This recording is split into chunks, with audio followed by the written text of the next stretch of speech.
चलिए आप लोग बताइएगा, ठीक है। पहला चैप्टर है आपका लेखांकन का परिचय। फर्स्ट क्वेश्चन है इसमें, निम्नलिखित में से कौन सा लेन देन वित्तीय प्रकृति का नहीं है? Which of the following transactions is note of financial character? First option है उधार माल खरीदना, सेकंड ऑप्शन है भवन खरीदना, थर्ड ऑप्शन है वेतन भुगतान करना और चौथा ऑप्शन है आपका कर्मचारियों द्वारा हड़ताल करना। कर्मचारियों द्वारा हड़ताल करना, ये इसका करेक्ट आंसर है, क्योंकि जो आपका वित्तीय प्रकृति का जो लेखा हो मतलब लेन देन जो होता है वो उसमें क्या होता है, रुपये पैसे से संबंधित लेन देन होता है कि नहीं। और जिसमें रुपये पैसा संबंधित लेन देन नहीं होता है वो अवित्तीय प्रकृति हो जाता है, नॉन इकोनॉमिक एक्टिविटी उसको बोलते हैं। तो यहाँ पे हम लोग उधार माल खरीदा, इसमें भी क्या है, वित्तीय प्रकृति का। उधार माल खरीदे, कुछ पैसा में तो काउंटिंग हुआ ना, बाद में भले उसको पैसा तो देना ही पड़ेगा हमको। वैसा ही आपका भवन खरीदना, वेतन भुगतान करना, ये सब जो है वो रिलेटेड किससे है, फाइनेंस से रिलेटेड है, वित्त से रिलेटेड है। पर स्ट्राइक करना ये वित्त से रिलेटेड नहीं है, इसलिए इसका करेक्ट आंसर कौन सा होगा, कर्मचारियों द्वारा हड़ताल करना, स्ट्राइक बाय एम्प्लॉइज। ठीक है। अभी क्वेश्चन नंबर 2 देखिए, लेखांकन सूचनाओं के आंतरिक उपयोगकर्ता है। Internal user of accounting information are. First option है क्रेडिटर्स, सेकंड ऑप्शन है पोटेंशियल इन्वेस्टर्स, थर्ड ऑप्शन है मैनेजर्स और फोर्थ ऑप्शन है रिसर्चर्स। कौन सा होगा, मैनेजर। क्यों होगा, क्योंकि आंतरिक और मतलब एक्सटर्नल और इंटरनल दो प्रकार के यूजर होते हैं ना, सबको पता है ना। एक इंटरनल होते हैं, एक एक्सटर्नल होते हैं। इंटरनल यूजर में कौन कौन हमारा आता है, MOE, ये शॉर्ट में बताए थे। M से क्या हो गया, मैनेजर, O से क्या हो गया, ऑनर, E से क्या हो गया, एम्प्लॉयज, और बाकी सारे जो होते हैं वो हमारे क्या होते हैं, एक्सटर्नल होते हैं। तो यहाँ हमसे क्या पूछा गया कि लेखांकन सूचनाओं के आंतरिक उपयोगकर्ता कौन है, तो मैनेजर है।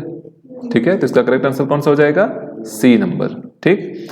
तीसरा नंबर देखिए, लेखांकन सूचनाओं के बाह्य उपयोगकर्ता कौन है। अब तीन, ये पीछे जो भी आपको बताए तीन चीज वो याद रखना है। MOE ये हमारा कौन है, इंटरनल यूजर है। ठीक है, और बाकी सब क्या है, एक्सटर्नल यूजर है।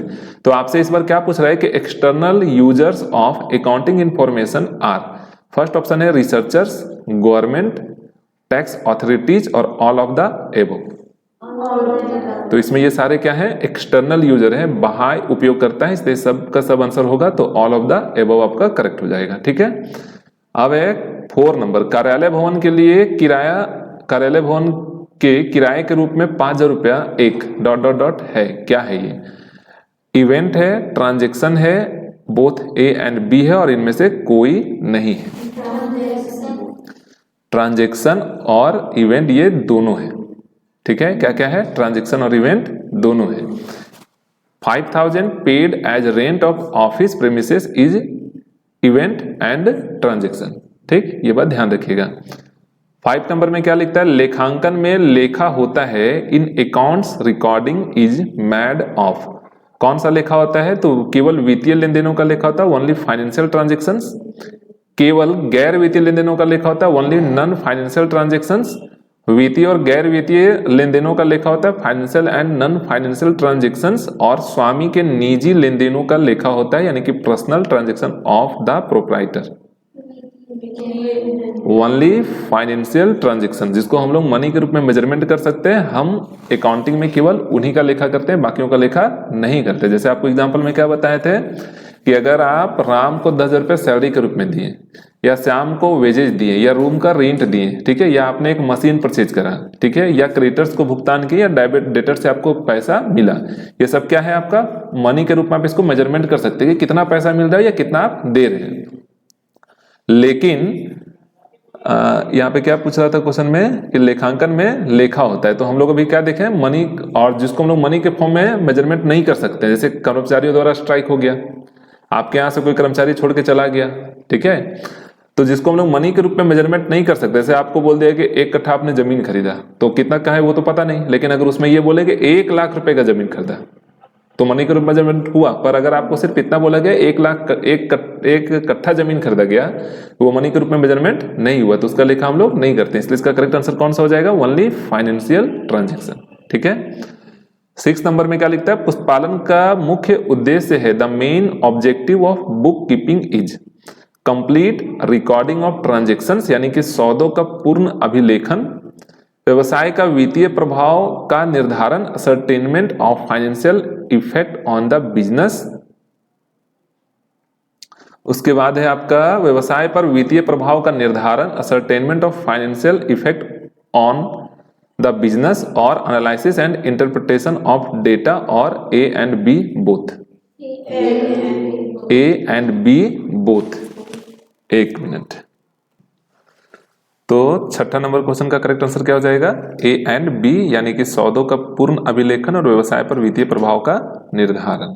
ठीक, अब हम लोग बढ़ते हैं क्वेश्चन नंबर 7 की ओर।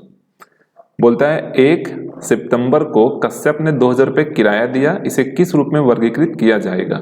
On 1 September Kashyap paid rent 2000, under which form it will be classified?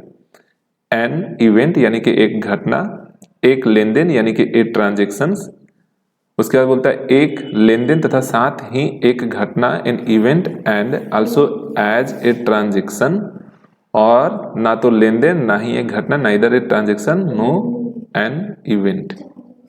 तो इसका करेक्ट आंसर कौन सा होगा? एक लेन देन तथा एक साथ ही एक घटना। अभी तो जस्ट पिछला क्वेश्चन में तो बताया था ना ऐसा, तो सेम टू सेम हो जाएगा। नेक्स्ट क्वेश्चन है पुस्तपालन मुख्य रूप से संबंधित है, book keeping is mainly concerned with. अभिलेखित समांकों को सारांशित करने से, उपयोगकर्ताओं के लिए समांकों का निर्वाचन करने से, वित्तीय समांकों के अभिलेखन से, और इनमें से कोई नहीं। ध्यान से सुन लीजिए फिर आंसर बताइएगा, ठीक है ना। Summarising the recorded data, interpreting the data of for users, recording of financial data और नन ऑफ दीज। पुस्तपालन जो है वो किससे संबंधित है? किससे संबंधित है? वित्तीय समांकों के अभिलेखन से, ठीक है, यानी कि रिकॉर्डिंग ऑफ फाइनेंशियल डाटा। ठीक, यानी कि ऑप्शन नंबर सी। अब देखते हैं 9 नंबर क्वेश्चन। 31 मार्च 2023 को 5000 रुपये मूल्य के माल का विक्रय किए जाने के बाद उसके पास 8000 रुपये का अंतिम स्टॉक बचा रहा। ठीक है, यह भी आपका इवेंट ट्रांजैक्शन वाला क्वेश्चन है। 31 मार्च 2023 को 5000 रुपये मूल्य के माल का विक्रय किए जाने के बाद उसके पास 8000 रुपये का अंतिम स्टॉक बचा रहा है। यह है एक इवेंट है, ट्रांजैक्शन है, a transaction as well as event, और neither a transaction no an event. बोलिए, इसमें होगा ओनली इवेंट, एन इवेंट। ठीक है, चलिए क्वेश्चन नंबर 10 सुनिए। दोहरा लेखा प्रणाली का आविष्कार किसने किया? ये तो एकदम सिंपल है। Who invented the double entry system? Marshall है, कार्ल पियर्सन है, जे.आर. बॉटलीबाय है और लुकास पेसुवली है। इसका करेक्ट आंसर होगा लुकास पेसुवली। लेखांकन है, accounting is a science an art and science both और नन ऑफ दीज। ये होगा an art and science both, ये दोनों है, कला और विज्ञान दोनों है। पुस्तपालन का सर्वप्रथम प्रयोग हुआ था। Book keeping was firstly introduced in England, ये अमेरिका, इंडिया और इटली। इटली में हुआ था। कौन सा शहर, कब, ये सब भी पता है आप लोगों को? क्वेश्चन के माध्यम से आप लोग अपना बताइएगा, भी आगे क्वेश्चन पूछेगा तब। लेखांकन सूचनाओं का उपयोगकर्ता कौन है? ऑनर्स, ये मैनेजमेंट, इन्वेस्टर और ऑल ऑफ दीज। ये सभी है, क्योंकि एक्सटर्नल इंटरनल दोनों मिला के। इसमें लेखांकन का कौन सा सहायक क्षेत्र नहीं है? ठीक है, which of the following is not a sub field of accounting? Financial accounting, book keeping, management accounting और कॉस्ट अकाउंटिंग। इसमें कौन सा होगा? Book keeping. ठीक है, क्वेश्चन नंबर 15 में क्या लिख रहा है कि लेखांकन है, अकाउंटिंग इज, लेखांकन एक पेशा है, अकाउंटिंग ए प्रोफेशन। लेखांकन सामाजिक शक्ति है, अकाउंटिंग ए सोशल फोर्स। लेखांकन एक सेवा कार्य है, अकाउंटिंग है ये सर्विस एक्टिविटी, और ऑल ऑफ द एबव। क्या होगा इसका answer? All of the above. ठीक है, चलिए नेक्स्ट क्वेश्चन नंबर 16 देखते हैं। लेखांकन का व्यापारियों के लिए लाभ है। The advantage of accounting for businessman is, कर निर्धारण में यानी कि असेसमेंट ऑफ टैक्स, आर्थिक स्थिरता के लिए, फॉर इकोनॉमिक स्टेबिलिटी, देश के विकास के लिए, for development of the country, और मूल्य नियंत्रण के लिए, टू कंट्रोल प्राइस। बोलिए, थोड़ा जोर से बोलिए कि सुनाई भी दे, इतना मुंह के अंदर बोलेंगे तो पता चलेगा हमको। कौन सा होगा? ए नंबर, कर निर्धारण में। व्यापारियों के लिए तो कर निर्धारण में ही होगा, ठीक है। 17 नंबर में बोलता है 31 मार्च 2023 को अशोक लिमिटेड ने मोहन लिमिटेड से एक मशीन 1,75,000 रुपए में खरीदी। यह है on 31 March 2023 Ashok limited purchase a machinery from Mohan limited for ₹1,75,000। This is क्या है आपका? तो a transaction an event, both a transaction as well as an event और नन ऑफ दीज। क्या होगा? Both. Good, both a transaction as well as an event. ठीक, अब सुनिए 18 नंबर, प्रबंधकीय लेखांकन, मैनेजमेंट अकाउंटिंग। एक लिपिकीय कार्य है, इज ए क्लरिकल वर्क। भविष्य के लिए लेखांकन है, इज अकाउंटिंग फॉर फ्यूचर। प्रबंध से संबंधित लेन देन के अभिलेखन की तकनीक है, is A recording technique of the management related transactions. और भूतकालीन व्यवसायिक क्रियाओं का विश्लेषण, is an analysis of past business activities. इसका होगा करेक्ट सी नंबर। ठीक है, कौन सा? प्रबंध से संबंधित लेन देनों के अभिलेखन की तकनीक, क्योंकि मैनेजमेंट अकाउंट के बारे में आपसे पूछा जा रहा है। ठीक है, नेक्स्ट 19 नंबर, सभी को जवाब देना है, ध्यान से सुनिए। निम्न में से कौन लेखांकन की सीमा नहीं है? Which of the following is not the limitation of record, ये अकाउंटिंग। कानूनी मामलों में प्रमाण, एविडेंस इन लीगल मैटर्स। अपूर्ण सूचना, इनकम्प्लीट इंफॉर्मेशन। लेखांकन परंपराओं पर आधारित, बेस्ड ऑन अकाउंटिंग कन्वेंशंस। और गुणात्मक सूचनाओं का अभाव, लैक ऑफ क्वालिटेटिव इंफॉर्मेशन। सोच के बोलिए अच्छे से। देखो, निम्न में से कौन लेखांकन की सीमा नहीं है पूछा है। सीमा नहीं है मतलब लिमिटेशन नहीं है, ये पूछा है। ठीक है, तो पहला ऑप्शन है आपके पास क्या? कानूनी मामलों में प्रमाण। अपूर्ण सूचना, ये तो सीमा है। अपूर्ण सूचना तो लिमिटेशन हो गया ना, एक लिमिटेड हो गया। लेखांकन परंपराओं पर ये आधारित होता है, ये भी लिमिटेशन हो गया। और गुणात्मक सूचनाओं का इसमें क्या होता है? अभाव होता है। जैसे कोई कर्मचारी बहुत अच्छा काम करे तो उसका लेखा जो हम लोग करते हैं क्या? नहीं करते हैं। सीधा सीधा कितना प्रोडक्ट बना हम उसका लेखा करते हैं। तो इसका करेक्ट आंसर कौन सा हो जाएगा? ए नंबर, कानूनी मामलों में प्रमाण। ठीक है, यानी कि evidence in legal matters. Next है, एक वित्तीय वर्ष के अंत में 2 लाख रुपए के माल के विक्रय के पश्चात 10,000 रुपए का अंतिम रहतिया था। यह है an event and transactions, both event as well as transaction, none of these. क्या होगा? इसका होगा बोथ। ठीक है, नेक्स्ट, पुष्पपालन के जन्मदाता हैं quarter, Spicer and Pegler, Lucas पेसिवली और मार्शल। लुकास पेसिवली। पुष्पपालन और लेखांकन की प्रथम पुस्तक कब प्रकाशित हुई थी? When the first book of book keeping and accountancy was published? 1446, 1598, 1494 और 1694। 1494 यानी कि 1494।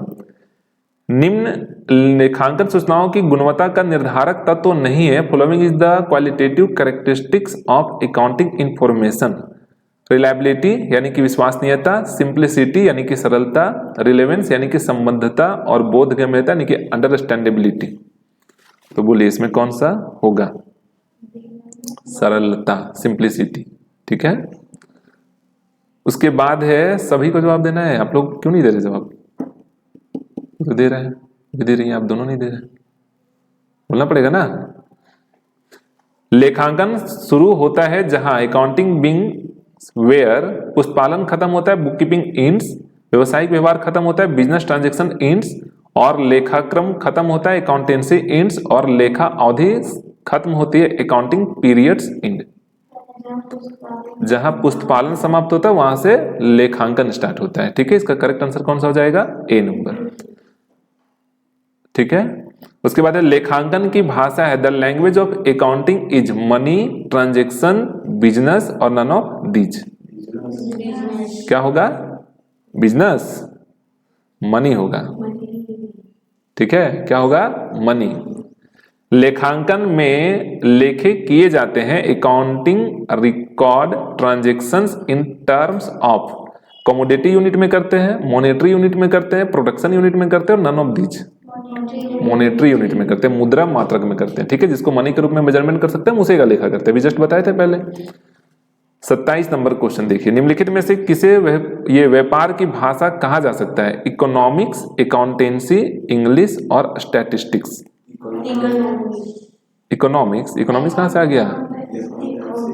अकाउंटेंसी है ना, बी नंबर। और ये लास्ट क्वेश्चन है आपका, पुस्तपालन की प्रारंभिक इकाई है the basic unit of book keeping is journal entries, totalling, ये बैलेंसिंग और none of these. Journal entry प्रारंभिक इकाई क्या है? पहले जर्नल ही तो करते हैं, जर्नल के बाद क्या करते हैं? जर्नल के बाद सब्सिडरी बुक करते हैं, फिर क्या करते हैं? लेजर करते हैं, लेजर के बाद क्या करते हैं? ट्रायल बैलेंस बनाते हैं, ट्रायल बैलेंस के बाद क्या करते हैं?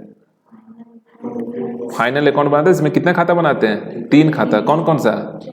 Trading account, profit and loss और बैलेंस शीट। और फिर क्या करते हैं? फिर से जर्नल एंट्री करते हैं, है ना। ये पूरे क्रम को क्या बोलते हैं हम लोग? अकाउंटिंग साइकिल बोलते हैं। तो ये चैप्टर नंबर 1 आपका फिनिश हो गया, ठीक है। चलिए चैप्टर नंबर 2 देखते हैं, ठीक है, जिसका नाम है आधारभूत लेखांकन शब्द और शब्दावली, यानी कि बेसिक अकाउंटिंग टर्म्स और टर्मिनोलॉजी।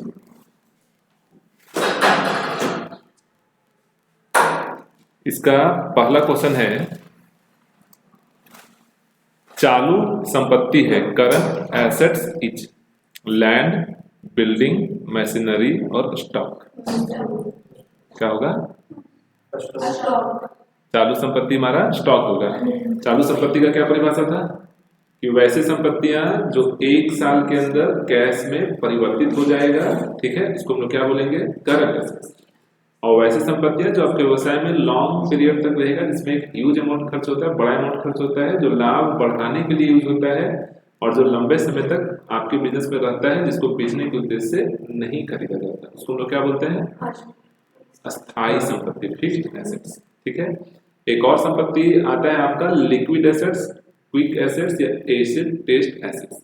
वो 3 महीने के अंदर कैश में परिवर्तित हो जाता है, ठीक है, बिना ज्यादा लॉस का, ठीक। उसका एग्जांपल, अगर करंट एसेट्स में से 2 संपत्ति को हटा दें हम लोग, क्या क्या था?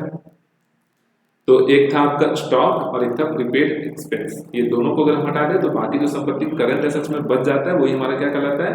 लिक्विड एसेट्स, ठीक है। तो अभी 1 नंबर हम लोग क्वेश्चन देखे हैं, इसका करेक्ट आंसर कौन सा था? स्टॉक। अब जितना बताएं उससे रिलेटेड अभी आपको आगे और मिलेगा। क्वेश्चन नंबर 2 में क्या लिखता है कि चालू दायित्व है current liabilities is creditors, debentures, long term loan और नन ऑफ दीज। तो इसका करेक्ट आंसर होगा क्रेडिटर्स, ठीक है। उसके बाद है कार्यशील पूंजी है working capital is current assets minus current liabilities, current assets plus current liabilities, current assets plus fixed assets और नन ऑफ दीज। बोलिए। Current assets minus current liabilities, ठीक है, इसको हम लोग क्या बोलते हैं? Working capital. नेक्स्ट है आपका माल का अर्थ है, यानी कि गुड्स मींस क्रय विक्रय की जाने वाली वस्तु, commodity to be bought and sold. संपत्ति के रूप में व्यवहार की जाने वाली वस्तु, commodity to be used as an asset. क्रय परंतु ना बेची जाने वाली वस्तु, commodity to be bought but not to be sold, और इनमें से कोई नहीं, नन ऑफ दीज। इसका करेक्ट आंसर कौन सा होगा? कोई ए बोल रहे हैं, कोई बी बोल रहे हैं। A number, commodity to be bought and sold, यानी कि क्रय विक्रय की जाने वाली वस्तु, ठीक है, इसका करेक्ट आंसर हो जाएगा ए। नेक्स्ट है, इनमें से कौन चालू संपत्ति नहीं है? ठीक है, इनमें से कौन चालू संपत्ति नहीं है? Which of the following is not A current assets?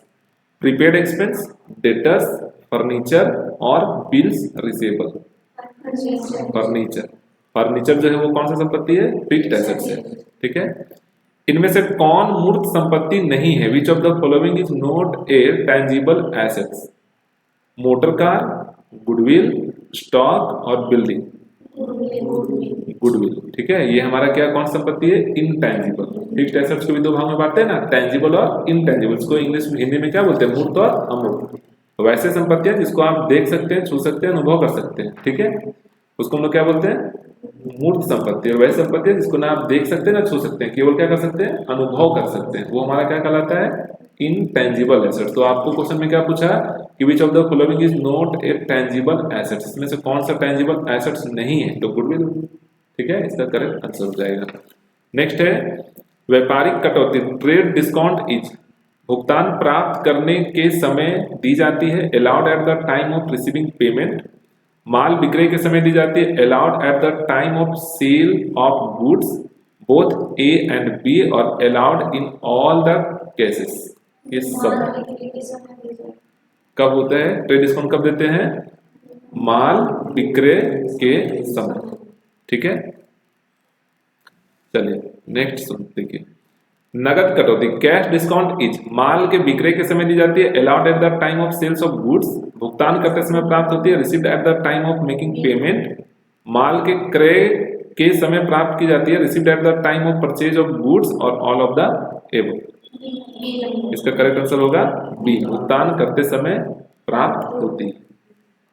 उस व्यक्ति को क्या कहते हैं जिसे व्यापार से रुपया लेना है, the person who is received cash from business is called creditors, debtors, customers और नन ऑफ दिस। बिजनेस से पैसा लेना है मतलब बिजनेस उसको पैसा देगा, ठीक है, उसको क्या बोलेंगे, बिजनेस से लेना है उस व्यक्ति को क्या बोलेंगे, मतलब जो आप एक व्यक्ति हैं, ठीक है, और आप बिजनेस से पैसा लेंगे तो बिजनेस आपको क्या बोलेगा, क्रेडिटर्स। आप बिजनेस को पैसा देंगे तो देनदार, डेटर्स, और आप बिजनेस से पैसा लेंगे तो मतलब लेनदार, यानी कि इंग्लिश का क्रेडिटर्स, ठीक है। तो इसका करेक्ट आंसर कौन सा होगा, क्रेडिटर्स। अस्थायी संपत्ति में सम्मिलित होते हैं fixed assets include closing stock, furniture, payment in advance और डेटर्स। अस्थायी संपत्ति में सम्मिलित होते हैं, कौन सा होगा, फर्नीचर। निम्नलिखित में कौन काल्पनिक संपत्ति है, which of the following is a fictitious assets, land, building, goodwill और प्रिलिमिनरी एक्सपेंस। प्रिलिमिनरी एक्सपेंस प्रारंभिक व्यय, ठीक है, इसका कोई फिजिकल एग्जिस्टेंस नहीं होता है, बैलेंस शीट में सिर्फ नाम मात्र का दिखाया जाता है। एक व्यक्ति को जिसे फर्म को धन देना है कहलाता है a person to whom money is owned by a firm is called. अब बताइए इसको क्या बोलेंगे, विचार समझाए हैं, क्रेडिटर्स, डेटर्स, सप्लायर और सेलर। इसको भी क्रेडिटर्स ही बोलेंगे ना। एक व्यक्ति को सिर्फ फर्म को धन देना है, फर्म को धन देना है, फर्म पैसा उसको देगा, वर्ड से चेंज कर दिया है ना, तो इसको क्या बोलेंगे, क्रेडिटर्स। किसी समय के दौरान व्यय पर आय के अधिक को क्या कहते हैं, the excess of income over expenditure during a period of time is called profit, loss, capital और नन। बोलिए, प्रॉफिट बोलेंगे। जब इनकम ज्यादा है एक्सपेंडिचर कम है तो प्रॉफिट ही तो होगा, एक्सपेंडिचर ज्यादा है इनकम कम है तो क्या होगा, लॉस होगा। संपत्तियां जिन्हें अल्प अवधि में नगद में परिवर्तित किया जा सकता है कहलाती है assets which can be converted into cash with in a short span of time is called fixed assets, tangible assets, liquid assets और नन। लिक्विड एसेट अभी जस्ट बताएं, और लिक्विड एसेट्स का दो और नाम जानते हैं हम लोग, क्या क्या बताएं अभी, एसिड टेस्ट और क्विक, बोले कि नहीं। अरुण एक किताब विक्रेता है, कौन सा मद उसके व्यापार के लिए माल होगा, Arun is a book seller, which item will be goods for his business. उसके बिजनेस के लिए कौन सा आइटम जो भी नीचे बताएगा ऑप्शन में वो उसका माल कहलाएगा, गुड्स कहलाएगा। गुड्स का परिभाषा आपको मालूम है कि वैसे वस्तुएं जिसको लाभ पर बेचने के उद्देश्य से हम क्या करते हैं, खरीदते हैं, ठीक है। देखो पहला है computer, purchase a computer, purchase a fan, purchase of furniture और परचेज ऑफ स्टेशनरी, ठीक है, गुड। कार्यालय के पुराने फर्नीचर का मरम्मत व्यय है, repair charge of office old furniture is revenue expense, capital expense, deferred expenditure और नन ऑफ दीज। क्या कहलाएगा, repair charge of office old furniture. पहले से आपके पास फर्नीचर है, आपको एसेट्स के साथ बताया ना कि कोई भी संपत्ति आप खरीदते हैं भले वो न्यू खरीदे या पुराना खरीदे, ठीक है, अगर सेम टाइम पे खर्चा करते हैं वो कैपिटल एक्सपेंडिचर कहलाता है, और बाद का संपत्ति आपके पास पड़ा उसको रिपेयर करवा रहे हैं वो क्या कहलाएगा, रिवेन्यू एक्सपेंडिचर, ठीक है। जिसको हम लोग रिवेन्यू एक्सपेंडिचर को कहाँ दिखाते हैं, प्रॉफिट एंड लॉस में दिखाते हैं, और कैपिटल एक्सपेंडिचर को कहाँ दिखाते हैं, बैलेंस शीट में दिखाते हैं, ठीक है। तो इसका करेक्ट आंसर कौन सा हो जाएगा, रिवेन्यू एक्सपेंस, ठीक।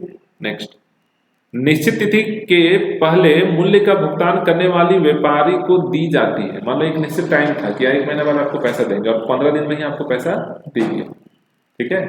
तो उसको देते हैं तो क्या बोलते हैं, cash discount, special discount, trade discount, और इनमें से कोई नहीं, कैश डिस्काउंट। Very good. 18 में क्या लिखता है, दीर्घकालीन दायित्व तो है लॉन्ग टर्म लायबिलिटीज, ये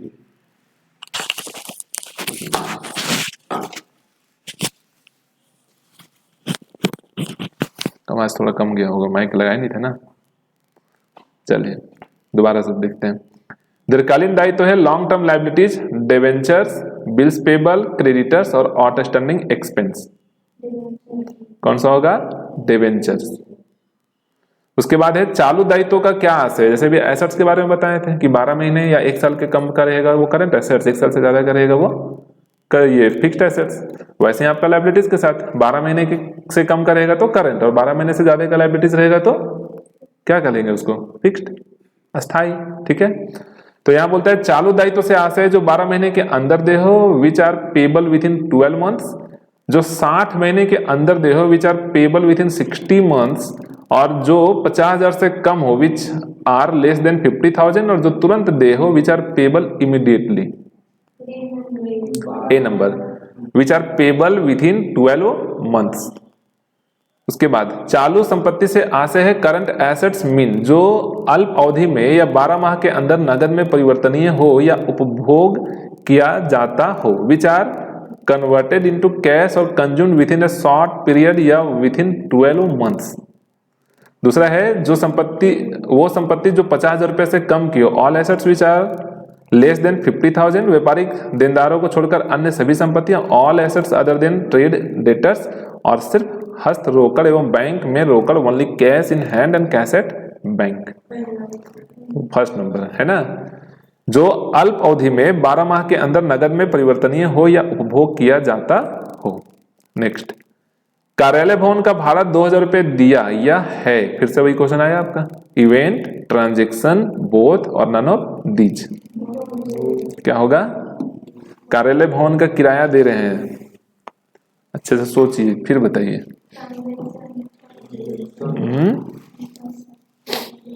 इसका होगा बोथ, ठीक है।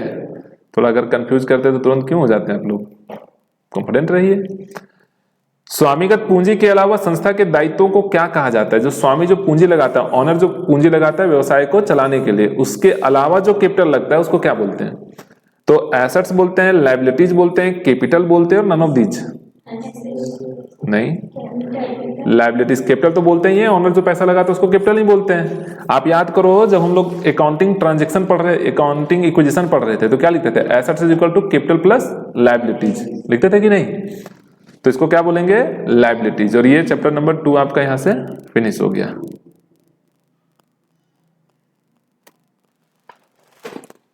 और अब इसमें रिकॉर्डिंग भी नहीं होगा क्योंकि बैटरी हो गया डाउन, लाइन अभी तक आया नहीं।